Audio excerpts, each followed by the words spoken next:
नमस्ते। Solid facts with Hemant अत्री में आप सबका स्वागत। जैसा आप देख रहे हैं हेमंत सर हमारे साथ मौजूद है। बहुत स्वागत सर आपका। सर, राहुल गांधी ने आज एक बार फिर से जो है वो खुलासा किया। वोट चोर गद्दी छोड़ का नारा जो है वो पहले ही देश के तमाम हिस्सों में पहुंचा चुके हैं। जिस तरीके से हम लगातार जो है वो सोशल मीडिया पर रिएक्शंस देखते हैं, दिखता है कि वोट चोर गद्दी छोड़ का नारा बुरी तरीके से सरकार को जो है सरकार के ऊपर जाके चिपक गया है, प्रधानमंत्री नरेंद्र मोदी के ऊपर जाके चिपक गया है। अब उसके बाद फिर से कर्नाटक की एक नई विधानसभा के साथ वो सामने आ गए मीडिया के। वोट चोरी का पूरा जो मोडस ऑपरेंडी है वो उन्होंने समझाया है। साथ में एक बड़ी चीज उन्होंने ये भी कह दी, वो ये कह रहे हैं कि चुनाव आयोग से उनको मदद मिलना शुरू हो गई है। चुनाव आयोग में उनके लोग बैठ गए हैं जाकर के, चुनाव आयोग से उनको डेटा दिया जा रहा है। जरा सुनवा दीजिए कि क्या कह रहे हैं राहुल गांधी। मैं आपको बताना चाहता हूं कि इलेक्शन कमीशन के अंदर से हमें मदद मिलनी शुरू हो गई है। मैं साफ बोल देता हूं, इलेक्शन कमीशन के अंदर से, पहले नहीं हो रहा था, अब इलेक्शन कमीशन के अंदर से इंफॉर्मेशन आ रही है। यह रुकेगा नहीं। हेमंत सर, राहुल गांधी जो है खुलासे कर रहे हैं वहां तक तो ठीक है, लेकिन अब तो ये कह रहे हैं कि इलेक्शन कमीशन के अंदर से उनको मदद मिलने लग गई है। मतलब वोट चोरी का जो मामला है अब चुनाव आयोग के अंदर फूट पड़ गई है। चुनाव आयोग के लोग भी समझ गए हैं कि देश के साथ बहुत खराब, बहुत गलत कर दिया गया है और इस गलती को तुरंत सुधारा जाए, इस व्यक्ति के साथ खड़ा हुआ जाए जो वोट चोरी पर आवाज बुलंद कर रहा है। राम प्रकाश जी नमस्कार, आपको सारे दर्शक साथियों को भी। देखिए, ये जो दौर है, इस दौर की कभी हमारे संविधान निर्माताओं ने कल्पना नहीं की होगी कि एक संवैधानिक संस्था, उसको क्या मैंडेट दिया गया था और उसके कामकाज को संभालने वाले लोग उन्होंने इसको कहां पहुंचा दिया। और एक बात आपको माननी पड़ेगी, 3 चुनाव आयुक्त तो ठीक है, सरकार लगा लेती है अपने हिसाब से जो भी है। जिस तरीके से अपने इनको गणेश गुप्ता को प्रमोट कर दिया गया, राजीव अग्रवाल के जाते ही 2 नए लगा दिए गए चुपचाप, लीडर ऑफ अपोजिशन की सारी उसके बावजूद भी, आपत्तियों के बावजूद भी, सब चीजों के बावजूद। चुनाव आयोग केवल इन 3 के बेसिस पे नहीं होता। ये 3 केवल उसके आप वो है जो मुझे और आपको दिखाई देते हैं। चुनाव आयोग में जो सेकंड लाइन में तमाम डिप्टी सेक्रेटरी, ज्वाइंट सेक्रेटरी, सैकड़ों ऐसे अधिकारी होते हैं जो अलग अलग विंग्स को संभालते हैं। कोई टेक्निकल विंग्स को संभालता है, कोई वोटर लिस्ट को, कोई सैकड़ों, दुनिया भर की इतनी बारीक प्रक्रिया है ये। इसके अंदर तमाम लोग इन्वॉल्व रहते हैं, 100 से 150 के बीच में। और उन सब का बेचारे ईमानदारी के साथ day in and day out, घंटों नहीं, आधी आधी रात को 2-2 बजे तक चुनाव के दौरान में काम करते हैं, केवल इसीलिए कि जो संवैधानिक जनादेश है उसकी किस तरीके से उस पर खरा उतरा जाए। तो उनकी जो कर्तव्य परायणता है, उनकी जो मेहनत है, उनकी जो निष्ठा है, उनकी तो सदा से बियॉन्ड डाउट रही है। खेल किस तरह पे है ये आप लगातार देख रहे हैं पिछले 5-6 साल से। वो ऊपर के लेवल पे मैनिपुलेट कौन होता है? नीचे का आदमी मैनिपुलेट नहीं हो सकता। मैनिपुलेट ये लोग होते हैं जिनको सिफारिश से पहले ईसी बनाया गया, फिर उसको सीईसी बनाया गया और फिर उसकी सेवाएं ली गई। और जो आज राहुल गांधी ने जो अलंद के अंदर जो कुछ दिखाया है, आज आपने देखा अलंद के अंदर कर्नाटक में, उसको आप केवल, जैसे आज ज्ञानेश गुप्ता की बात होगी, केवल ज्ञानेश तक नहीं रोक सकते। ये बेसिकली खेल कब का है? फरवरी 2023 का। थोड़ा सा इसको देखना पड़ेगा। फरवरी 2023 का खेल था। चोरी पकड़ी गई फरवरी, वो सारी कहानी उन्होंने बता दी। मैं पॉइंट्स पे आ रहा हूं जो रेलेवेंट पॉइंट्स। फरवरी 2023 में चोरी पकड़े जाते ही कर्नाटका सीआईडी ने मार्च 2023 में एफआईआर दर्ज करी। ठीक, तब से लेकर के आज तक 18 रिमाइंडर्स भेजे गए कि हमें ये डॉक्यूमेंट्स दे दीजिए। यानी कि ये जो चोरी हुई थी ये किसके टाइम हुई थी?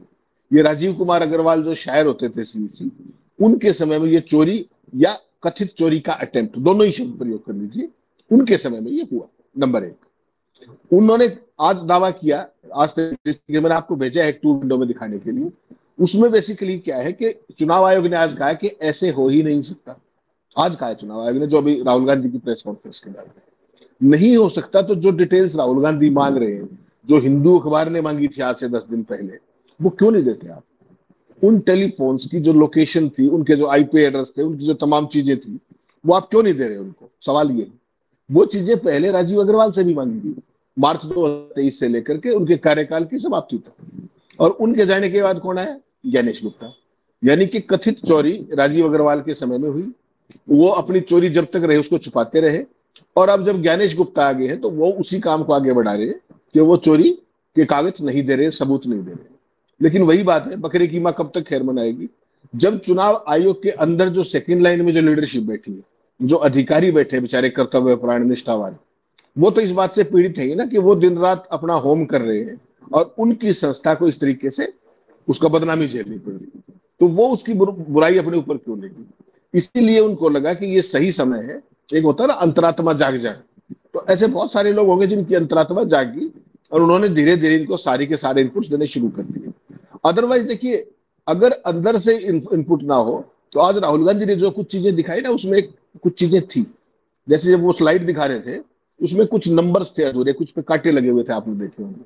तो पूरे तो छुपा लिए जाते हैं क्योंकि सामने वाले की आइडेंटिटी प्रीवेसी का मामला होता है, लेकिन अगर असली में आप देखेंगे तो वो चुनाव आयोग के पास तो सारी चीजें हैं और वो सारे रिकॉर्ड्स केवल और केवल ज्ञानेश गुप्ता के पास हो ऐसा भी नहीं है, ये सुखबीर सिंह के पास हो ऐसा भी नहीं है, या तीसरे चुनाव आयुक्त के पास ही हो। वो तो नीचे है ना, कंसर्न ब्रांच के अंदर है। उसको बाहर देने में कितने सेकंड लगते हैं। और कर्नाटका सीआईडी, आपको पता है कर्नाटक में सरकार किसकी, उनकी समस्या क्या है कि उनको रियल टाइम ट्रैकिंग के लिए जो ये चाहिए, जो टेक्निकल चीजें, वो चुनाव आयोग के पास है। कर्नाटका सीओ ने भी, आपको ध्यान होगा जब आज राहुल गांधी ने जिक्र किया कि कर्नाटका चुनाव आयोग ने भी मदद मांगी लेकिन चुनाव आयोग ने नहीं दी। अभी चुनाव आयोग का जो मैंने आपको भेजा है आज का, उसमें उन्होंने बड़ी इंटरेस्टिंग बात कह दी है और उसमें ये खुद पकड़े जाएंगे। देखिएगा, उन्होंने कह दिया है कि ऐसे पहली बात तो चोरी नहीं हो सकती, नंबर एक, और नंबर दो, ये दिखाइएगा टू विंडो में जो मैंने आपको इलेक्शन कमीशन का स्क्रीनशॉट भेजा है, उसमें वो कह रहे हैं कि 2023 में असफल प्रयास हुए थे लेकिन इस तरीके से काम नहीं हो सकता और एफआईआर जो थी वो लॉन्च की गई थी। ये कौन कह रहा है? चुनाव आयोग की ऑफिशियल वेबसाइट पर कहा गया है। तो जो एफआईआर लॉन्च की गई थी वो किस एजेंसी के पास थी और वो जांच कहां पहुंची, जरा ये बता दें। गणेश गुप्ता कहां समस्या है? राहुल गांधी बता रहे हैं ना कि भाई कर्नाटका सीआईडी ने जांच की, उनको ये डॉक्यूमेंट मिल गया, इससे यहां तक पहुंचे वो और आगे की जांच रुक गई क्योंकि उनको और टेक्निकल डिटेल चाहिए। चुनाव आयोग के पास तो सारी डिटेल है। तो ज्ञानेश कुमार गुप्ता बता दे कि कौन सी एफआईआर दर्ज की गई थी, कहां की गई थी, उसकी प्रोग्रेस क्या है। तो ये जो उन्होंने चुनाव आयोग की वेबसाइट पे लिख तो दिया, क्या लिखा है आप देखिएगा, उसका स्क्रीनशॉट भी दिखाइएगा लोगों को। Allegations made by Shri Rahul Gandhi are incorrect and baseless. ये 1 घंटा पहले, 1.5 घंटे के आसपास पहले उन्होंने ये किया है। तो जब राहुल गांधी प्रेस कॉन्फ्रेंस करके सारी बात कह रहे हैं तो आप भी प्रेस कॉन्फ्रेंस कर लीजिए। जो ये बात आप यहाँ कह रहे हैं, आ जाइए सवाल जवाब के लिए। मोदी बनने की क्या जरूरत है, पीछे क्यों छुप रहे पड़ देंगे। राहुल ने कैमरे पे कहा, आप भी कहिए, और आप जो कुछ ये है इन्हीं बातों कह लीजिए। इस सवाल का जवाब जरूर दे दीजिए कि जो अनसक्सेसफुल अटेम्प्ट थे, वो अगर अनसक्सेसफुल थे तो आपने जो जांच कराई वो जांच कहां तक पहुंची और उस जांच एजेंसी का नाम क्या है और उसको आपने कौन कौन से डॉक्यूमेंट दे दिए, एक। और दूसरा केवल ये बता दीजिए कि कर्नाटका सीआईडी को आधे कागज क्यों दिया आपने और बाकी डिटेल्स आप क्यों नहीं दे रहे। यहां भी प्रीवेसी लगाएंगे क्या? इसको फिर वही सुप्रीम कोर्ट के चक्कर गिनने में डालना चाह रहे हैं। देखिए, एक बात मान के चलिएगा प्रकाश, चोर बकरे की मां कब तक खैर मनाएगी। सवाल केवल इतना है। हो सकता है ज्ञानेश गुप्ता आज सरकार की मदद से यूं पाक साफ निकल जाए। और ये मत भूलिएगा कि जब नया चुनाव आयुक्तों की नियुक्ति का कानून बनाया सरकार ने, तब ये क्लॉज लगाया गया था कि चुनाव आयुक्त अपने कार्यकाल के दौरान किसी भी काम के लिए कानूनी प्रक्रिया का सामना नहीं करेंगे, यानी कि उनको लीगल प्रोटेक्शन दी गई थी कार्रवाई से। आज सारे दर्शक भी समझ ले और हम सब भी समझ ले कि उसके पीछे मंशा क्या थी। वो मंशा ये थी कि सरकार के इशारे पे वो काम करता रहे और बाकी सारा कानूनी संरक्षण हमारा रहेगा। ऐसा कानूनी संरक्षण उन्होंने दिया राजीव कुमार अग्रवाल को, गणेश गुप्ता को, उससे पहले अरोड़ा को, जो खुद प्रधानमंत्री को नहीं।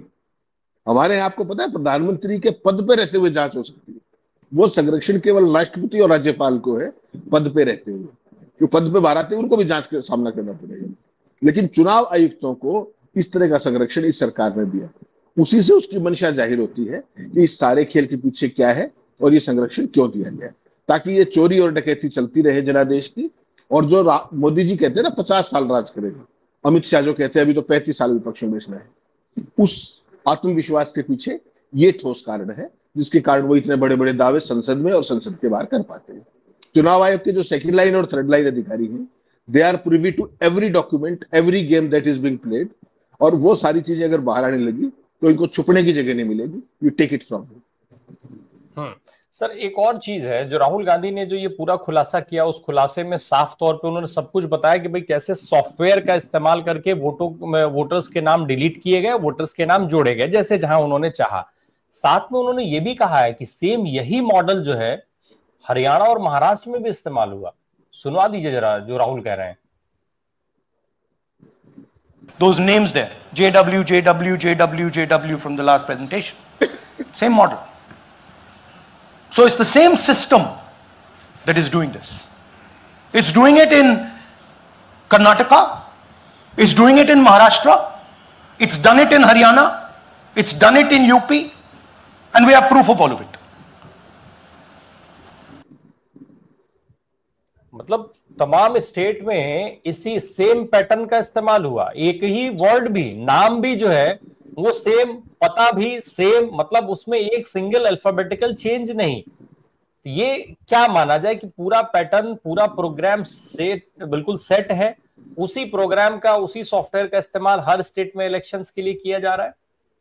ये Ram Prakash ji, this is more of a pattern कि एक चीज आपने देखिए क्या तय किया, आपको एक चीज का डिसीजन हो गया हाईएस्ट लेवल्स पे कि आपको डेटा मैनिपुलेशन करना है। डेटा मैनिपुलेशन के दो तरीके हैं, एक तो जो वोटर्स है उनको बढ़ा करके, एक देखा महाराष्ट्र के अंदर क्लियर कट, इतने दिनों के अंदर 5 महीने के गैप में लोकसभा विधानसभा के दौरान में 40 लाख से ऊपर वोट बढ़ गए। एक मॉडल वो एग्जैक्टली वही XXYY जो आपने अभी दिखाया, जिसका राहुल गांधी जिक्र कर रहे हैं। दूसरा मॉडल है ये कर्नाटका वाला कि यहाँ पर वोट काटने का। तो ये हर स्टेट का स्पेसिफिक है। हरियाणा में कुछ और किया होगा, महाराष्ट्र के अंदर का पकड़ा गया, हरियाणा के बाद नहीं पकड़ा गया, महाराष्ट्र के बाद पकड़ा गया। और ये पकड़ा कैसे जा रहा है कि जहां अप्रत्याशित रिजल्ट आ गए, ग्रास रूट में फीलिंग कुछ और थी, जो पॉपुलर सर्वे थे, ओपिनियन पोल्स थे, एग्जिट पोल्स थे, वो कुछ और थे, परिणाम एकदम विपरीत थे। और ये केवल क्या है, महाराष्ट्र में थोड़ी, ये तो मध्य प्रदेश का देखा आपने, छत्तीसगढ़ का देखा, राजस्थान का देखा, हरियाणा का देखा, उसके बाद महाराष्ट्र आया। तो ये अलग अलग पैटर्न है राम प्रकाश जी, क्योंकि डेटा मैनिपुलेशन अगर आप एक तरीके से करोगे तो आपके पकड़े जाने का खतरा ज्यादा होता है, इसलिए कहीं बढ़ा करके और कहीं घटा करके। और देखिए कमाल, महाराष्ट्र में आपने बढ़ाने का जिक्र किया, अभी सबने देखा। बिहार में क्या हो रहा है, ये बिहार में जिसको आप SIR कह रहे हो, वो सारा कार्यक्रम किया जा चुका है इसी पैटर्न से। ये जो XXYY डबल एड्रेस 00 जो फादर्स नेम ये फला, वो सारा कार्यक्रम किया जा चुका है। ये जो कुछ आप अभी SIR के नाम पे नोटंकी देख रहे हैं, ये सारे की सारी ऑलरेडी की जा चुकी है। ये अब स्मोक स्क्रीन किया जा रहा है कि राम प्रकाश ढूंढते रह जाए कि साहब मैंने तो कागज भी दे दी, तो मेरी कागज भाई रह गई होगी, हेमंत का कर दिया, मैंने तो दिए थे कागज, छूट गया होगा। टारगेटेड लोग ही ये जो कटेंगे नाम, वो टारगेटेड लोग हैं और वो बाकायदा सॉफ्टवेयर से काटे, कॉल सेंटर्स में बैठे काटे जाते हैं। महाराष्ट्र के चुनाव के दौरान आपको मैंने एक कागज दिया 2-3 महीने पहले अगर याद हो, उसमें बाकायदा राहुल गांधी ने एक सीरीज दी थी, कांग्रेस पार्टी ने एक चिट्ठी लिखी थी इलेक्शन कमीशन को इलेक्शन के दौरान कि चुनाव आयोग की जो ऑनलाइन वोटर सूची है उसकी एक्सेस बीजेपी के पास थी, ये आरोप लगाया था। उसका कोई जवाब नहीं आया आज तक भारतीय जनता पार्टी के खिलाफ। चुनाव के दौरान कांग्रेस पार्टी ने आरोप लगाया था और उस आरोप की ताकीद शिवसेना और एनसीपी ने भी की थी उस टाइम, अगर आपको ध्यान हो। उसके बावजूद भी वो सारा ठंडे बस्ते में डाल दिया गया। अब जब आप आगे बढ़ेंगे, अभी तो आप जो बार बार जो हाइड्रोजन बम का जिक्र कल रात से कर रहे थे, मैं ये कह रहा था कि हाइड्रोजन बम ऐसे नहीं आएगा, ये बिल्डअप है। पहले आपने देखा किस तरीके से महादेवपुरा का आया, अब अलंग का आया, उसके बाद ये महाराष्ट्र के तमाम उनका जिक्र किया उन्होंने कि कैसे क्या क्या हुआ। अब अगला नंबर हरियाणा का है। हरियाणा पे बहुत तेजी से काम चल रहा है और जो परिणाम आने की तारीख थी 5 अक्टूबर के आसपास, उससे पहले हरियाणा वाला खेल सामने आएगा, उसके बाद महाराष्ट्र का और बारीक खेल सामने आएगा। और जो जिसको आप हाइड्रोजन बम कह रहे हैं, उसमें एग्जैक्टली वही एक साइड चल रही है जो महादेवपुरा में चली थी एक, क्योंकि आपको पता है वोटर कंप्यूटर मशीन रीडेबल तो फॉर्मेट दे नहीं रहे वोटर लिस्ट का, तो उसको उस तरीके से करना पड़ेगा महादेवपुरा की तरह, तो उसमें समय लग रहा है। इसलिए हो सकता है 2 से 3 महीने लगे उस हाइड्रोजन बम की, जिसका जिक्र लोग समझने लगे हैं।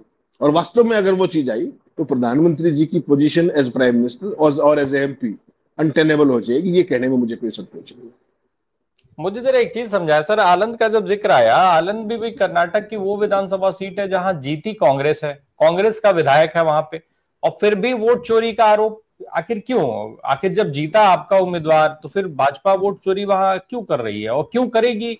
अगर करती तो वहां कांग्रेस कैसे जीतती? मैं एक चीज समझने की दृष्टिकोण से पूछ रहा हूं, बहुत सारे लोगों का ये सवाल है, दर्शक इसको पूछ रहे हैं, सोशल मीडिया पे इस तरीके का जिक्र चल रहा है। और इतना ही नहीं है, भाजपा भी यही आरोप लगाती है सर, ये सवाल भाजपा भी यही कहती है कि कांग्रेस कर्नाटक में कैसे जीत गई, फिर वहां जो है राहुल गांधी कर्नाटक में ही वोट चोरी की बात कर रहे हैं। राम प्रकाश जी, ये खेल आज 2023 का नहीं, ये खेल कर्नाटक में 2018 में भी किया गया था। और ध्यान रखिएगा, ये सारा खेल को आपने बहुत अच्छा सवाल पूछा, और यही सवाल तब होना इनका चाहिए। उम्मीदवार जीता था, तब इनका उम्मीदवार जीता था इस एक 2018 विधानसभा सीट। 2018 में जो पाटिल है शिकायत करता, पाटिल बीजेपी से हारा था 697 वोटों से। यानी कि 2018 के चुनाव में भारतीय जनता पार्टी जीती केवल 697 वोट के अंतर से। अब उन्होंने जो उनका नेशन वाइड मॉडल है, जो वल्नरेबल सीट्स होती है, वहां पर ये खेल दोहराने की कोशिश की 2023 में। जब वो ये खेल दोहरा रहे थे, उस प्रक्रिया में ये क्या पकड़े गए कि राम प्रकाश जी की वोट कट रही थी और बीएलओ में था। तो मुझे तुरंत पता लग गया कि राम प्रकाश जी तो यही रहते, इनकी वोट कैसे कट गई। I am just giving an example. तब ये 2023 में फंसे हैं, और तब जाकर के कांग्रेस पार्टी 2023 में, चूंकि ये नहीं हो पाया, इसलिए कांग्रेस पार्टी के वही पार्टी 9000 वोटों से जीते हैं। वरना अगर ये खेल हो जाता तो आप समझिए ना वोट कितनी है, 6100 कुछ वोट, और कांग्रेस कितने जीती है, 9000 से। अगर ये वोट कट गए होते तो कांग्रेस का क्या होता, वही 2018 वाला खेल। इसको समझना पड़ेगा आपको। That's what it is, data manipulation. Data manipulation Ram Prakash ji कोई रॉकेट साइंस नहीं है, ये एक साधारण गणित है। अगर आपके पास पुराना डेटा ठीक हो, वोटिंग पैटर्न का डेटा और सारा, तो आप इसको बहुत आसानी से जीत को हार में और हार को जीत में बदल सकते हैं। कर्नाटका सेंट्रल में वही तो दिखाया आप, क्या कि 6 कंस्टिट्यूएंसीज के अंदर, असेंबली के अंदर कांग्रेस पार्टी जीती। और एक महादेवपुरा में ऐसा खेल किया गया कि 1 लाख वोट का लीड किसको दे दी गई, बीजेपी को। और उस एक सीट ने, महादेवपुरा ने, बीजेपी को बेंगलोर सेंट्रल की सीट जिता दी लोकसभा के अंदर। यही तो राहुल गांधी कह रहे हैं, 6 आप जीत जाइए, 1 मैं जीतूंगा, और परिणाम ये होगा कि लोकसभा मेरी है, आपकी नहीं। यही तो डेटा मैनिपुलेशन होता है। अगर ये 2023 में ये सफल हो गए होते ये करने में, तो कांग्रेस पार्टी कहां जीतती, फिर बीजेपी जीतती। आप ये देखिए ना कि 697 का मार्जिन 2023 में जीती कांग्रेस 9000 वोटों से, और ये कितनी वोट काट रहे थे, 6100 कुछ। तो समझ लीजिए फिर वो 6100 वोट कटते ही क्या बैलेंस हो जाता है। और जैसे वोट बढ़ाई, वो महाराष्ट्र का देख लीजिए आप, राजौरा के अंदर वोट बढ़ाने के बाद बीजेपी जीती केवल 3000 वोटों से। तो अगर वहां वोट ना बढ़ी होती तो क्या होता है। तो ये केवल यहाँ का मत देखिए, ये पूरे देश के अंदर है। और उड़ीसा का तो अगर पिटारा खुल जाए ना राम प्रकाश जी, जो आजकल इशारा करने लगे हैं पटनायक, तो पूरा देश नहीं दुनिया चौकन्नी हो जाएगी कि किस तरीके से लोकसभा और विधानसभा के अंदर, उड़ीसा के अंदर सरेआम डकैती हुई है जनादेश की। लेकिन कोई पूछने वाला नहीं। आप उड़ीसा में कोई भी आदमी ऐसी कल्पना कर सकता था भाजपा को ऐसा जनादेश मिलेगा? ऐसा कोई माहौल था ग्राउंड के ऊपर? भाजपा की पहले प्रेजेंस क्या थी, इस बार ऐसा क्या होगा? ये कंप्लीट वॉश आउट किया है इन्होंने चुनाव को, डेटा मैनिपुलेशन के जरिए, चुनाव आयोग की मदद से। और जो वहां के जो अधिकारी थे, सबसे बड़ी समस्या देखिए क्या है इसमें। दर्शक बिल्कुल वाजिब सवाल पूछ रहे हैं और हमें उनका जवाब देना चाहिए। बेसिकली क्या है कि पार्टियों के पास, जो अपोजिशन पार्टियां हैं, जो भाजपा के खिलाफ की पार्टियां हैं, उनके पास पैसा बिल्कुल स्क्वीज कर दिया गया है। और ये प्रक्रिया कब शुरू हुई थी अगर आपको याद हो, नोटबंदी से। जब उनके पास पैसे का आना बंद हुआ, उसके बाद इलेक्ट्रल बॉन्ड आ गया। इलेक्ट्रल बॉन्ड का मेजर हिस्सा किसके पास गया, भाजपा और उसके सहयोगियों के पास गया। तो उनके पास संसाधन नहीं बचे। संसाधन, हर चीज के लिए जो भी आप काम करते हो, काडर से लेकर के हर चीज मैनेजमेंट, उसके लिए पैसा चाहिए। और जब सबका पैसा स्क्वीज कर दिया गया, तो वो सारी जो थी, सारी एडवांटेज वो किसको मिली, भाजपा और उसके सहयोगियों को। उनके पास तो संसाधन प्रचुर है और अपोजिशन के पास कुछ है नहीं। ऐसे में उनके पास बीएलए से लेकर के जो चीजें थी, वो काडर दूर होते चले गए। और इनके पास, आपको पता है पन्ना प्रमुखों के पास किस तरह का पूरे देश में स्ट्रक्चर है। ये सारा ऑपरेशन बन करके चलिएगा, ये पन्ना प्रमुखों के जरिए किया गया है। हर स्टेट के अंदर ये पन्ना प्रमुख वैसे नहीं आगे कहीं, they have not come from heavens. यहीं पे वो एक मॉडल है क्रिएट करने का, जो एक गली में रह करके केवल 50 वोटरों पर नजर रखते हैं उस पन्ने पे जिनके नाम है, कि उनके वोटिंग पैटर्न या उनकी वोटिंग प्रायोरिटीज क्या है। और उनके इशारे पर ये सारे खेल होते हैं जिनका आप जिक्र कर रहे हैं, कि दूसरी स्टेट में बैठे दूसरे नंबर से ऐप के जरिए कैसे ये हुआ। आज गणेश गुप्ता कह रहे हैं ना कि ऐसा करना संभव नहीं है, तो फिर कैसे हुआ ये बता दीजिए, कैसे संभव वो बता दीजिए ना। सामने तो आइए, लोगों की शंका के जवाब तो दीजिए। जो चुनाव आयोग से जो सूचनाएं मांग रही हैं, डेस्टिनेशन आईपी जो है, क्यों नहीं दिया आपने उनको? इन नंबरों का, उस दिन का डेस्टिनेशन आईपी आप क्यों नहीं दे रहे? 18 महीने से सीआईडी मांग रही है, आप कह रहे हो हमने एफआईआर दर्ज कराई थी, उस एफआईआर का स्टेटस बता दीजिए। क्या आपने उनको ये सारी डिटेल्स दी, ये बता दीजिए। तो जितना बोलेंगे, जितनी बार मुंह खोलेंगे, उतनी बार इनकी पोल खुलती जाएगी। उस दिन वो राहुल गांधी को क्या कह रहे थे कि 7 दिन में माफी मांगे। अब राहुल गांधी ने क्या चुनौती दी है कि 7 दिन में इसकी जानकारी दे दें, क्या जो कर्नाटक से आईडी मांग रही है। तो दे देंगे क्या? दे देंगे क्या? और देते ही सब कुछ दूध का दूध और पानी का पानी हो जाएगा। अकेले ज्ञानेश नहीं फंसेंगे, राम प्रकाश जी, मान के चलिएगा पूरे का पूरा इकोसिस्टम, पूरे के पूरे पन्ना प्रमुख, वो कॉल सेंटर्स जिनके जरिए मैनिपुलेशन होता था, ये इतना बड़ा खेल निकल के आएगा, इतना बड़ा नेक्सस निकल के आएगा कि बहुत सारे लोग मुंह दिखाने लायक नहीं बचेंगे इस देश में और दुनिया में। सर, जो ज्ञानेश कुमार गुप्ता है उनके लिए राहुल गांधी ने बहुत गंभीर बात कही है, बहुत गंभीर आरोप लगाया है। वो साफ तौर पे ये कह रहे हैं कि वोट चोरी जो हुई वो तो ठीक, कैसे कैसे उन्होंने ये भी बता दिया कि सॉफ्टवेयर कैसे इस्तेमाल हुआ, कैसे सॉफ्टवेयर के माध्यम से वोट चुराए गए, लेकिन वो ये भी कह रहे हैं कि भाई उन वोट चोरों को बचा रहे हैं ज्ञानेश कुमार गुप्ता। हम सुनवा देते हैं राहुल गांधी जो बात करें, जरा सुनवाइए उसको।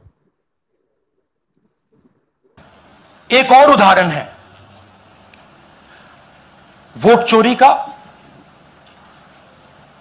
पिछली बार मैंने आपको एडिशंस के बारे में बताया था, ये हम आपको डिलीशंस के बारे में दिखा रहे हैं, और सबूत के साथ हम आपको दिखाएंगे कि ये जो डिलीशंस हुए हैं ये सेंट्रलाइज तरीके से कॉल सेंटर के प्रयोग करके, सॉफ्टवेयर के प्रयोग करके किए गए हैं।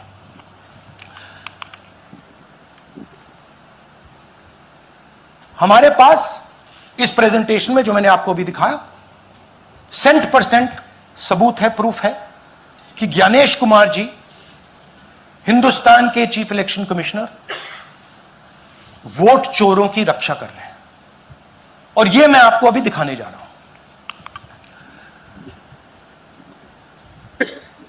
हर इलेक्शन में हमें रिपोर्ट आती थी कि वोटर्स डिलीट हो रहे हैं, कांग्रेस वोटर्स डिलीट हो रहे हैं, ऑपोजिशन के वोटर्स डिलीट हो रहे हैं, दलित वोटर्स डिलीट हो रहे हैं, आदिवासी हो रहे हैं, माइनॉरिटी वोटर्स डिलीट हो रहे हैं, ओबीसी वोटर्स डिलीट हो रहे हैं, मगर जब डिलीट होते हैं ऑपोजिशन के ही होते हैं।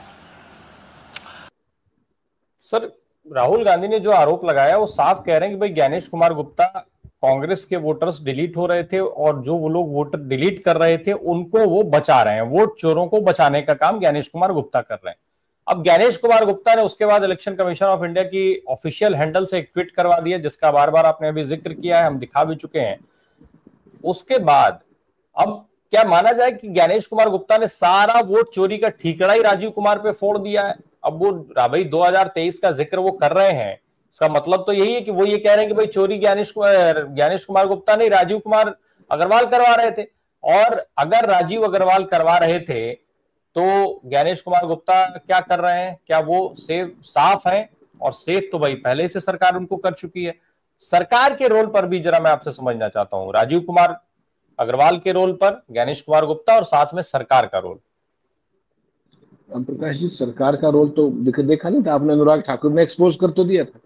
राहुल गांधी ने खुद को एक अपनी जो 3-4 महीने की जो मेहनत के दम पर वो सारा चीजें एक्सपोज की थी महादेवपुरा की, एक एक वोटर लिस्ट को मैनुअली फीड करके सिस्टम के, उसका जवाब क्या दिया अनुराग ठाकुर ने? क्योंकि तो उनके पास तो मशीन रीडेबल फॉर्मेट है वोटर लिस्टों के, वो तो चुनाव उस दिन से गायब हुआ तो सीधे मैच, उस दिन से गायब हुआ तो सर सीधे मैच में उदय हुआ है, ये बताने के लिए कि हम जब कई उसमें टूर्नामेंट खेल रहे होते हैं तो हमारी मजबूरी होती है। मतलब भारत देश इतना मजबूर है कि पाकिस्तान के साथ उसको क्रिकेट खेलना पड़ रहा है। क्रिकेट में जिसको दुनिया का जो फाइनेंस आज की तारीख में भारत चला रहा है, जितना आईसीसी की आमदनी है उसमें सबसे बड़ा हिस्सा भारत का है, वो भारत मजबूर है पाकिस्तान के साथ मैच खेलने के लिए।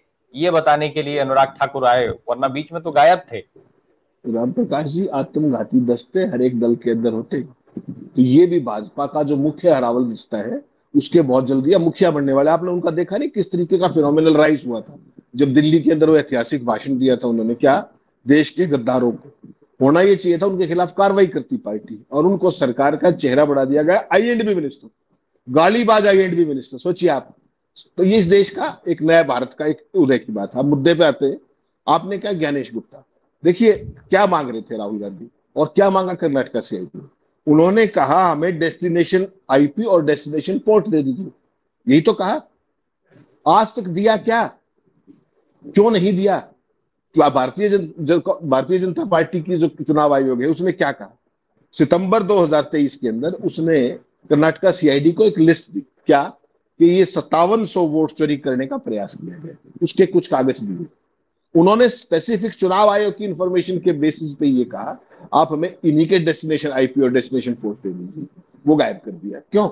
क्योंकि वो सारा कारनामा हुआ है राजीव कुमार अग्रवाल के समय। और जो आप सवाल कर रहे हैं उसको एक चीज और समझ लीजिएगा, चोरी उनके संरक्षण में हुई और आज उनको संरक्षण कौन दे रहा है? गणेश गुप्ता। ये मत भूलिएगा, चोर को बचाना भी उस चोरी का आपराधिक साजिश का एक हिस्सेदार है। अगर आप ईमानदार होते तो जिस दिन आप सीईसी बने उसके बाद भी तो 5 रिमाइंडर चले गए कर्नाटका सीआईडी के, तब आप जवाब दे देते। तो he chose not to reply. आप समझ लीजिए is a party to it और नॉट। और जब ज्ञानेश गुप्ता से पहले राजीव अग्रवाल सीईसी थे तो ये भी तो चुनाव आयोग में ही थे, ये भी तो मुख्य चुनाव आयुक्त तो थे ही। तो ये तब भी थे, ये आज भी है। इसीलिए ये फंसेंगे, बोलेंगे तो फंसेंगे, चुप रहेंगे तो और ज्यादा फंसेंगे। और राजीव अग्रवाल जो गायब हुए ना, आप देखिए कितना बड़ा विवाद। जब राहुल गांधी ने महादेवपुरा का जिक्र किया उसके बाद आपने राजीव कुमार के बारे में एक शब्द सुना, पूरे देश में ट्रेंड किया कि राजीव कुमार देश छोड़ के चले गए।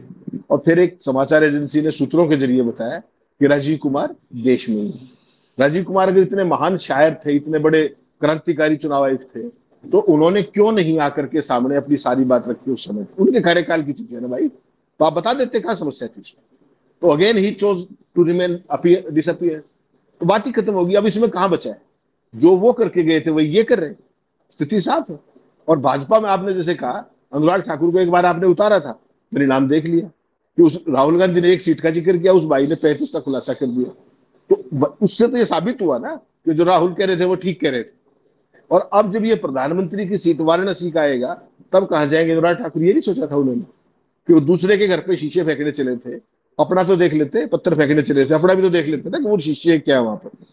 तो ये जो आत्मघाती दस्ता है ये बेसिकली तब तो इशारे पे काम करता रहा, डेटा मैनिपुलेशन करवाता रहा। अब जब पकड़े गए तो बहाने ढूंढ रहे हैं। लीडर ऑफ ओपोजिशन के मामले में इतनी बड़ी बात वो कह रहे हैं, तो एक सिंपल सी बात ये नहीं होनी चाहिए कि जांच का आदेश दे दे। क्या है हिम्मत ज्ञानेश गुप्ता में कि इसकी जांच करा देंगे? और जांच की जरूरत नहीं, आप केवल कागज दे दीजिए, डेस्टिनेशन आईपी और डेस्टिनेशन पोर्ट दे दीजिए, बाकी काम तो कर्नाटक सीआईडी कर लेगी। अगर 2 घंटे में ना निकाल रहा है सबको तो कौन लोग थे? और तय मानिएगा वो लोग कौन मिलेंगे, आप सोच सकते हैं कौन थे। इसीलिए उनको संरक्षित किया जा रहा है। और अगर वो पकड़े गए तो वो नहीं होंगे। फिर वो जो राहुल गांधी कह रहे हैं ना कर्नाटका में, महाराष्ट्र में, फला में, वो सारे का सारा मैकेनिज्म वही है। ये मान करके चलिएगा, वही सैकड़ों लोग हैं जो आज इस स्टेट में, कल उस स्टेट में चुनाव आयोग की प्रक्रिया शुरू होने से पहले कुछ देर पहुंच जाते हैं वहां पे, और फिर वो सारा तामझाम उसी रूप में किया जाता है, कहीं एडिशन के तौर पे, कहीं डिलीशन के तौर पे। यही एक मैकेनिज्म। अब एडिशन और डिलीशन का पूरा खेल तो राहुल गांधी ने जो है वो समझा दिया है। अब हाइड्रोजन बम का उन्होंने हालांकि जिक्र कर दिया कि उसमें थोड़ा टाइम लगेगा, लेकिन बड़ी तैयारी के साथ आएंगे वो इन्होंने कह दिया। और आज मुझे लगता है कि सबसे अहम बात जो थी वो ये भी, उस अहम बातों की सीरीज में इसको भी बहुत इंपॉर्टेंट माना जाए कि राहुल गांधी ने मंच से उस खुलासे करते समय ये बात कही कि वो जो कुछ कह रहे हैं पूरी जिम्मेदारी के साथ कह रहे हैं। आज वो पूरी जिम्मेदारी उन्होंने ली। चुनाव आयोग ने सपने में भी नहीं सोचा होगा कि अभी पिछले खुलासे पर जो हमने ट्रेलर उनको दिया था, नोटिस देने की बात कही थी, ज्ञानेश कुमार गुप्ता को जो है प्रेस कॉन्फ्रेंस करके कहना पड़ा कि 7 दिन में जो है वो एफिडेविट दें इत्यादि इत्यादि। उसके बाद उनको उम्मीद नहीं रही होगी कि राहुल गांधी ऐसा दावा भी कर देंगे कि जो कुछ कह रहे हैं वो पूरी जिम्मेदारी के साथ कह रहे हैं, क्योंकि वो लोकसभा में नेता प्रतिपक्ष है। देखिए हाइड्रोजन बम में क्या निकलता है। जी सर, आपने हाइड्रोजन बम का जिक्र किया, 2-3 महीने में फिर वही कह रहा हूं, जिस तरीके से अनुराग ठाकुर जी को मशीन रीडेबल फॉर्मेट में वोटर लिस्ट दी गई, वैसे ही राहुल गांधी को दिलवा दीजिए, हाइड्रोजन बम 24 घंटे में आ जाएगा। क्योंकि चुनाव आयोग नहीं दे रहा है तो महादेवपुरा वाली सारी एक्सरसाइज दोबारा करनी पड़ रही है, इसीलिए वो समय लग रहा है। आप केवल वो मशीन रीडेबल फॉर्मेट दिलवा दीजिए, हाइड्रोजन बम कल आपके सामने आ जाएगी। दिक्कत वही है कि वो मैनुअली करना पड़ रहा है। सर, चांद के निकलने से दिन माना जा सकता है, सूर्य के निकलने से रात मानी जा सकती है, लेकिन machine readable data Gyanesh Kumar Gupta Rahul Gandhi को दे दें, आप मतलब आप क्या चाह रहे हैं कि वो गर्दन अपनी ले जाकर के कुल्हाड़ी पे मार लें? स्थिति तो नहीं, वही हुई ना कम से। अनुराग ठाकुर को दे दिया तो वो भी पॉलिटिकल पार्टी तो है भाई, लेवल प्लेइंग फील्ड की बात की जाती है। अनुराग ठाकुर तो खैर क्या ही, अनुराग ठाकुर तो गिनती में भी नहीं है सर। ये सारे लोग, इनकी राजनीति देश को भी पता है, लेकिन ये कि कुछ भक्तों की आंखों पर जब तक वो पट्टी चढ़ी हुई है, एक परत जो लेयर धार्मिकता की, सांप्रदायिकता की चढ़ी है, तब तक इन सारे लोगों की जो है वो हांडी चढ़ी हुई है। अदरवाइज जिस दिन वो लेयर फटी, ये सब भी वही फटा कुर्ता पहन के कहीं घूमते मिलेंगे। इनको ना कोई पूछने वाला मिलेगा, न इनकी कहीं चर्चा में रही, न कहीं चर्चा होगी। बहुत बहुत धन्यवाद सर हमसे बात करने के लिए। Thank you so much.